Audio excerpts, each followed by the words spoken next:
बंधु वर्ग, रिश्तेदार, कितना 35.5, जब 96,000 रानियां होंगी तो उनके रिश्तेदार भी तो उतने होंगे ना। यदि किसी का परिवार बड़ा हो और जरा परिवार में वो हो, एकता हो और साथ उठते बैठते हो, तो इतना अभिमान रहता, हमारा नहीं, हमारा परिवार है, ये हमारा कुटुंब है, हम लोग ना सब एक ही साथ रहते हैं, उसमें भी अभिमान। और यहाँ कितना 35.5 करोड़, इतनी जनसंख्या तो भारत में तब थी जब हमारा देश आजाद हुआ था। 35 करोड़ थी ना उस समय जनसंख्या। इतने तो उनके चक्रवर्ती के रिश्तेदार होते हैं, और जब रिश्तेदार होंगे तो उनसे मिलना जुलना भी होता होगा, लेकिन उनके पास समय भी बहुत ज्यादा था, ऐसी बात नहीं। उनका 84 लाख पूर्व की आयु थी। कितनी आयु थी? 84 लाख। यहाँ कोई आज 84 का हो जाए, वो अपने आप को समझता मैंने बहुत जी लिया, हे भगवान अब कृपा करो। समझ गए? कृपा करो का मतलब समझ गए क्या? अब उठा लो अब मुझे, अब बहुत हो गया, अब नहीं जीना। और उनकी आयु कितनी थी? 84 लाख पूर्व की। 20 लाख पूर्व तो उनका बचपन होता है। कितना? 20 लाख पूर्व तो उनके बचपन के निकल जाते हैं, खाते खेलते निकल जाते हैं। उसके बाद में 84 लाख हाथी, 84 लाख हाथी थे उनके पास। आपके पास कितने हाथी हैं? एक भी नहीं है। अच्छा अच्छा, एक हाथी दिलवा दिए, हम आपको दिलवा दें तो सोच लो। चश्मा वाले भाई साहब कह तो रहे हैं हाथी को खरीदना सरल है, पालना कठिन है। एक दिन में 1 बोरी आटा चाहिए रोज का। तुम्हारा तो 1 बोरी आटा कितना होता है, कितने दिन चल जाता है घर में, और वहां 1 दिन में पूरा चाहिए। हाथी को पालना बड़ा कठिन है। और उनके पास कितने हाथी थे? 84 लाख हाथी, 18 करोड़ घोड़े, और गाय कितनी थी? 84 लाख गाय थी। और सेना में जो उनके वीर होते हैं वो भी 84 लाख थे। नाट्यशालाएं 32,000, किसकी? चक्रवर्ती की नाट्यशालाएं, जहां अप्सराएं नृत्य करती हैं। वो जिस नाट्यशाला में पहुंच जाएं वहीं नृत्य शुरू हो जाते हैं। कितना वैभव था, आप कल्पना करो कि उनके पास इतना वैभव था भरत चक्रवर्ती के पास, मगर अभिमान जरा सा नहीं था। अभिमान जरा सा नहीं था। अभी तो मैंने आधा बताया, अभी तो बहुत कुछ लिखा है इसके अंदर। कितने गांव, कितने शहर, कितने द्वीप, कितने अंतरद्वीप, कितने दुर्ग, कितने दशांग हैं, इतने सारे थे। और आज के आदमी के पास में इतना वैभव नहीं है, मगर घमंड, बोलो ना, चक्रवर्ती से ज्यादा है। संपत्ति कितनी है? हो सकता है उसके जो चपरासी होते ना उसके बराबर संपत्ति हो है। और घमंड कितना है? चक्रवर्ती से ज्यादा। उसके पास वैभव था, घमंड नहीं था, इसीलिए मोक्ष चला गया। घमंड रहेगा तो मोक्ष। अंदर में ये सोचना चाहिए कि सब कुछ मेरा है और कुछ भी मेरा नहीं है। ऐसी बात यदि मन में विचार रहे तो आपके अंदर घमंड नहीं आएगा। कहने वाले, अरे भाई साहब क्या कोठी बनाई है आपने, गजब, आनंद आ गया आपकी कोठी देख करके।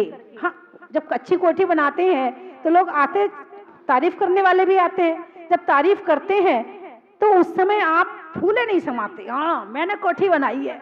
अब सच बताना, कोठी आपने बनाई क्या? बोलो ना, कोठी किसने बनाई?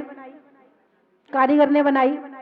दरवाजे खिड़की खाती ने लगाए, पत्थर वाले ने पत्थर लगाया, रंग रोगन वाले ने रंग रोगन किया है। और भी जो जो आपने काम करवाए हैं वो सब काम करने वालों ने काम किया, आपने केवल नोट दिए हैं। क्या दिए? पैसे नहीं दिए, नोट दिए हैं। नेता में वोट का, नेता में वोट का, सोने में खोट का, और आपकी जेब में नोट का बड़ा ही महत्व है। तो आपने केवल नोट दिए, और जब आपसे कोई कहे कोठी आपने बनाई, तो आप मान लेते कि नहीं मान लेते? सच बताना, मानते कि नहीं मानते? मानना चाहिए कि नहीं? सच बता, आप ही बताओ मुझे, मैं नहीं कुछ कह रही हूं। मानना चाहिए कि नहीं मानना चाहिए? उस समय आपका जवाब क्या होना चाहिए? अरे भाई साहब, अरे हम कौन होते बनाने वाले? बनाने वाले ने बनाया, नाम मेरा हो रहा है। एक सेठ जी थे, वो बहुत दान देते थे, बहुत दान देते थे। तो लोग उससे उनसे कहते थे, सेठ जी आप दान बहुत देते हो, आप बहुत उदार हैं, बहुत अच्छे हैं। तो वो कहते थे, देनहार कोई और है, देत रहत दिन रैन। देनहार कोई और है, देत रहत दिन रैन। और लोग भरम मुंह पे करें, तासो नीचे नैन। लोग भरम, यानी लोग भ्रम करते कि मैं दे रहा हूं, अरे देने वाला तो कोई और है, ये हाथ तो बीच में आ रहा है, चीज तो दी किसी और ने है, लेकिन मेरे हाथ के निमित्त से ये आप तक पहुंच रही है। ऐसे ऐसे देने वाले भी हुए हैं। और एक बार थोड़ा सा एक बार अनाज की कमी आ गई गांव में, तो एक सेठ जी ने सबको खूब दिया, लेकिन एक परिवार उनके घर नहीं आया। उनने कहा इसको कैसे दूं, क्योंकि ये बड़ा स्वाभिमानी है, हाथ फैलाएगा नहीं, मांगेगा ये बिल्कुल नहीं, फिर इसको दूं तो कैसे दूं। तो जब एक त्योहार आया तो उसने क्या किया कि लड्डू बनाए, और लड्डू बना के उन सबके अंदर एक एक सोने के सिक्के की मोहरें रख दी सारे लड्डुओं में, और सिक्के, वो डिब्बा जो लड्डुओं का डिब्बा था वो भिजवा दिया उसके घर।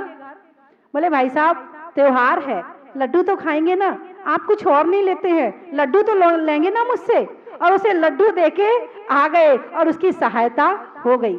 इतनी चुपचाप सहायता कोई कर सकता है आज? हैं तो लोग, लेकिन अभी कम हैं, उनकी संख्या ज्यादा है। मैं कुछ नहीं कह रही है, कहने का मतलब ये है कि देने वाले अभी भी हैं, और ये सोचकर देते हैं कि मैं नहीं दे रहा हूं, देने वाला तो कोई और है। चलो अच्छा हुआ, ये मेरा पुण्य है कि मेरे निमित्त से ये काम हो गया, ऐसा विचार मन में करते हैं। तो भरत चक्रवर्ती इतना वैभव हो गया, उसके बाद सो के उठ के सामायिक करता था। देव पूजा, गुरु उपासना, स्वाध्याय, संयम, तप और दान, 6 आवश्यक रोज पूरे करता था। बिना आवश्यक पूरे किए वो भोजन ग्रहण नहीं करता था। और आज के लोग देव पूजा के नाम पर पहले पेट पूजा, बाद में काम दूजा। चक्रवर्ती क्या करता था? पहले देव पूजा, बाद में काम दूजा। फिर आई गुरु सेवा दूसरे नंबर पे। तो आज के लोग कहते हैं अरे बड़ी भूख लग रही है, अब चौंका वौका क्या, सारे दिन चौके ही चौके के चक्कर में रहती, जरा मुझे भी खिला दिया करो। अब रहने दो, चौका बहुत लगा लिया आपने चौका, अपना नंबर आएगा तो यूं हो जाएगा, 100 बहाने याद आ जाएंगे चौके लगाने में, गुरु सेवा में, गुरु भक्ति में। लेकिन यदि चक्रवर्ती जो था वो 1 नंबर से कभी 2 नंबर पे नहीं आया, हमेशा तैयार खड़ा रहता था गुरु सेवा के लिए। जब तक वो गुरुओं को आहार नहीं देते था तब तक भोजन नहीं करता था। एक बार की बात है, भरत चक्रवर्ती अपने दरबार में बैठा है, राजगद्दी पर बैठा है, कुछ सैनिक आए, महाराज की जय हो। क्या हुआ? महाराज आयुधशाला में चक्र रत्न की उत्पत्ति हुई है, अब आप चक्रवर्ती बन जाएंगे, आप इतने बड़े 6 खंड के अधिपति बन जाएंगे। भरत चक्रवर्ती प्रसन्न हो गया, अपने 2-4 आभूषण उतारे और इनाम में दे दिया। वो दल नहीं जा पाया कि दूसरा दल आ गया, महाराज की जय हो। बोलो सैनिकों, क्या हुआ? महाराज आपको पुत्र रत्न की प्राप्ति हुई है, थोड़े और आभूषण उतारे, दे दिया। थोड़ी देर बाद तीसरा दल आ गया, महाराज की जय हो। क्या हुआ सैनिकों? महाराज, भगवान आदिनाथ को केवल ज्ञान की प्राप्ति हुई है। अब उसने दिया कुछ नहीं, पहले खड़ा हो गया, एकदम से खड़ा हो गया, 7 कदम आगे गया और वहीं से साष्टांग नमस्कार किया, साष्टांग प्रणाम किया। और नमस्कार करने के बाद, ध्यान लगाने के बाद शरीर में जितने आभूषण थे सारे उतार के इनाम में दे दिए। बताइए, भरत चक्रवर्ती को सबसे ज्यादा खुशी किस बात की हुई? चक्रवर्ती बनने की खुशी हुई, कि पुत्र रत्न की प्राप्ति की खुशी हुई, कि भगवान आदिनाथ के केवल ज्ञान की खुशी हुई? केवल ज्ञान की। अब एक बात सुनो, एक तरफ आपको मुख्यमंत्री का पद दिया जा रहा है, दूसरी तरफ आपके यहाँ पुत्र रत्न की प्राप्ति हुई है, और तीसरी तरफ आप के यहाँ गुरुओं का आगमन हुआ है। बताइए, आप सबसे पहले कौन सा काम करेंगे? बताइए, सबसे पहले आप मुख्यमंत्री का पद लेने जाएंगे, कि पहले आप पुत्र का मुख देखने जाएंगे, कि पहले गुरुओं की अगवानी करने जाएंगे? क्या करने जाएंगे? सबसे पहले तो मुख्यमंत्री का पद लेने जाएंगे। अरे बेटा हो गया, चल बेटा बड़ा भाग्यशाली है, बेटा बड़ा भाग्यशाली, देखो उसके आते ही मुख्यमंत्री का पद मिल गया, इसको तो बाद में देखूंगा, पहले पद ले आऊं।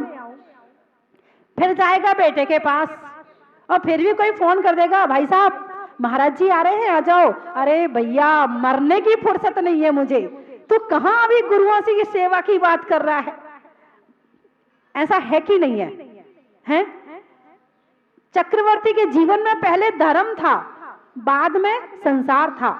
अब यहाँ चक्रवर्ती ने क्या किया? मन में विचार करता है, पहले चक्ररत्न की पूजा करने जाऊं, कि पहले पुत्र का मुख देखने जाऊं, कि पहले भगवान आदिनाथ के केवल ज्ञान की पूजा करने जाऊं। चिंतन किया, मनन किया, मनन चिंतन मनन में निकल के आया, चक्र कैसे उत्पन्न हुआ? पुण्य के उदय में। पुत्र रत्न कैसे आया? पुण्य के उदय में। पुण्य कहां से आया? धर्म से आया। तो कहां जाना चाहिए? पहले भगवान आदिनाथ के केवल ज्ञान की पूजा करने जाना चाहिए। सारे परिवार को इकट्ठा किया, और इकट्ठा करके पहले कैलाश पर्वत पे गया, वहां भगवान आदिनाथ की पूजा की, पूजा करके लौट के फिर पुत्र का मुख देखा, और फिर उसने चक्र रत्न की पूजा की, तब वो चक्रवर्ती बना। भरत चक्रवर्ती क्यों बना? क्योंकि उसके जीवन में पहले धर्म था। और आज के व्यक्ति, अरे बोलो ना, इतना आलस, इतना प्रमाद, सुबह से अभिषेक के लिए नहीं उठा जाता, अभिषेक में नहीं जाया जाता है, कौन जाए? अरे रहने दो ना, घर की पत्नी कहेगी देखो आप किया करो ना, तो मुझे दिखाओगे तो अच्छा लगेगा मुझे। अरे तू फालतू बात मत किया कर, तू बार बार कह के मेरे से मना मत करवाया कर, मुझे पाप का बंद करवाती है। मैं आपकी बात नहीं कर रही हूं, है ऐसा होता नहीं होता। ये कहा जाता है कि भरत चक्रवर्ती को सूरज ने कभी सोते हुए नहीं देखा। बात समझ में आई? भरत चक्रवर्ती को सूरज ने कभी सोते हुए नहीं देखा। इसका मतलब सूरज निकलने के पहले उठ जाता था और सूरज डूबने के बाद सोता था। भरत चक्रवर्ती ऐसा था, अपनी सारी क्रिया करने में किसी के कहने की आवश्यकता नहीं पड़ती थी, और फिर भी कहने से भी हो जाए तो भी बड़ी बात है। कई बार तो अपने आप से अंदर से भाव करते चलो कर ले, फिर दूसरी बात नहीं कर पा रहे, मन नहीं कर रहा, किसी ने कह दिया तो कर ले, तो भी नहीं हो पा रहा। तो अब तो भगवान से प्रार्थना करो, हे भगवान ऐसे भाव बनाओ कि मैं अच्छे अच्छे काम करने लगूं, आपकी सेवा करने लगूं, आपकी भक्ति करने लगूं, आपकी पूजा करने लगूं, हैं गुरुओं के सेवा करने लगूं। भगवान क्या कैसे कर्म का उदय है, मेरे भाव नहीं बनते। राजा श्रेणिक के पुत्र ने दीक्षा ले ली, पत्नियों ने दीक्षा ले ली, राजा श्रेणिक के भाव नहीं बन रहे दीक्षा लेने के। क्यों नहीं बन रहे थे, आप बता सकते हो? अरे बोलो ना, थोड़ा सा सोचो, क्यों नहीं बन रहे थे? क्योंकि उसने नरक गति का बंध कर लिया था। नरक आयु का बंध जिसका हो जाए, उसके धर्म करने के भाव नहीं बनते हैं। मैं ये नहीं कह रही कि आपका हो ही गया है, आप पुरुषार्थ करो, हो जाएगा। हो सकता है कि अभी आपके कर्म का, चारित्र मोहिनी कर्म का उदय चल रहा हो, इसलिए नहीं बन रहा। दो तरह से, या तो नरक गति त्रियंच गति का बंद हो गया है इसलिए नहीं करते हैं, और या फिर चारित्र मोहिनी का उदय चल रहा है इसलिए नहीं होते। दो कर्मों के उदय में धर्म करने के भाव नहीं होते हैं। तो यदि चारित्र मोहिनी का चल रहा है तो अपने पुरुषार्थ से, अपनी भक्ति से उसे दबाओ, उसका शमन करो और वो काम करना शुरू कर दो, तो आगे जो दूसरी बात है वो बिल्कुल नहीं होगी। तो भरत चक्रवर्ती पूर्ण रूप से अंतर मन से धर्मात्मा था, छायिक सम्यक दृष्टि जीव था। कौन था? छायिक सम्यक दृष्टि जीव था। अब 14 रत्न, कितने रत्न होते हैं चक्रवर्ती के पास में? 14 गज रत्न। ऐसा हाथी होता है बलशाली, कभी किसी के सामने नहीं हारने वाला। नाम तो आया है त्रैलोक मंडन हाथी, ऐसा कुछ नाम आया शायद शास्त्रों में। हाँ, बहुत मतलब सबसे विशाल, सबसे ज्यादा शक्तिशाली, ना उसे कोई बीमारियां होती हैं, ना कभी वो हारता है कहीं पर। ऐसा हाथी गज रत्न के रूप में चक्रवर्ती के पास होता है, और जब भी वो कहीं जाता है तो उसी हाथी पर बैठ कर जाता है। एक होता है उसके पास में अश्वरत्न, घोड़ा। कैसा घोड़ा होता है? ऐसा घोड़ा होता है जैसे वो आपकी गाड़ियां होती ना, सबसे बढ़िया गाड़ी कौन सी आपकी बताइए मुझे, कितने किलोमीटर चलती है घंटे में? बोलो ना, आपको नहीं पता? 250 किलोमीटर एक घंटे में चल सकती ऐसी गाड़ी आ गई है। मतलब सबसे बढ़िया गाड़ी आपकी वही होगी। ऐसे ही सबसे बढ़िया घोड़ा जो होता है वो सबसे तेज दौड़ता है। ये बताते हैं कि विजयार्ध पर्वत की गुफा से निकल करके म्लेच्छखंड जाना होता है चक्रवर्ती को विजय यात्रा के लिए। जब चक्रवर्ती विजय यात्रा पे निकलता है, सभी जगह के राजाओं को अपने वश में करते हुए आगे बढ़ता है, तो जब उसे विजयार्ध पर्वत की गुफा में घुसना होता है तो वो गुफा जो है कई वर्षों से बंद होती है।